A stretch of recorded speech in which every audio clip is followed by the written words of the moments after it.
നമ്മളെ ചോറൊക്കെ തിന്നാണ്ടിട്ടുണ്ടെങ്കിൽ നിങ്ങൾ നെട്ടും. പാലക്കാട്ട് പോകണമല്ലുണ്ടെങ്കിൽ അവിടെ പോയിട്ട് ഇവിടെ ചോറ് തിന്നാൻ വരും. തേങ്ങാ ചോറ് തന്നെ പ്രത്യേകത. തിന്നണവർക്ക് പിന്നെ വേണമെന്ന് പറഞ്ഞാൽ കൊടുക്കും. നമ്മളൊരു വിധം വളമ്പും.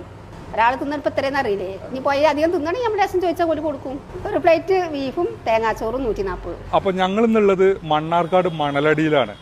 വെള്ളിയാഴ്ച മാത്രം കിട്ടുന്ന ഒരു സ്പെഷ്യൽ തേങ്ങാച്ചോറും ബീഫും കഴിക്കാൻ വേണ്ടിയിട്ട് വന്നതാണ്. ഇഷ്ടംപോലെ ക്വാണ്ടിറ്റിയിലാണ് ഇത് കൊടുക്കുന്നത്. വറുത്തരച്ച ബീഫ് കറി അതിൻ്റെ കൂടെ ഉണ്ട്. താത്തൻ്റെ ഭക്ഷണം എന്ന് പറഞ്ഞാൽ ഒരു പ്രത്യേകതയാണ്.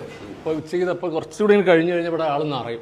തേങ്ങാച്ചോറും ബീഫ് കറി, തേങ്ങാച്ചോറ് നെയ്ച്ചോറ് ഉണ്ടാവും, തേങ്ങാച്ചോറ് ഉണ്ടാവും, ബിരിയാണി ഉണ്ട്, വെറുംചോറുണ്ട്, ചിക്കൻ ബിരിയാണി ഉണ്ട്, ബീഫ് ബിരിയാണി ഉണ്ട്. 90. ഇത് നമ്മളൊരു പ്ലേറ്റാണ് വിളമ്പണത്.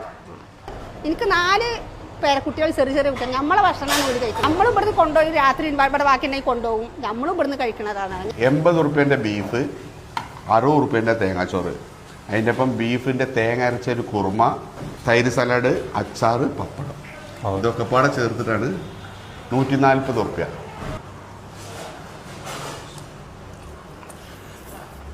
പണ്ടെല്ലാവരും വീട്ടിലെല്ലാവരും ഒത്തുകൂടുമ്പോഴേ തേങ്ങാച്ചോറ് ഉണ്ടാക്കാൻ പറയും. തേങ്ങാച്ചോറും ബീഫും പൊളിച്ചൊന്നുമല്ല, കിടുക്കി തിമിർത്തു, സൂപ്പർ, മസ്റ്റ് ട്രൈ ആണ് തേങ്ങാച്ചോറും ബീഫും. താത്തര് നല്ല സ്നേഹത്തോടെയാണ് നമുക്ക് ഈ ഭക്ഷണം വിളമ്പണത്.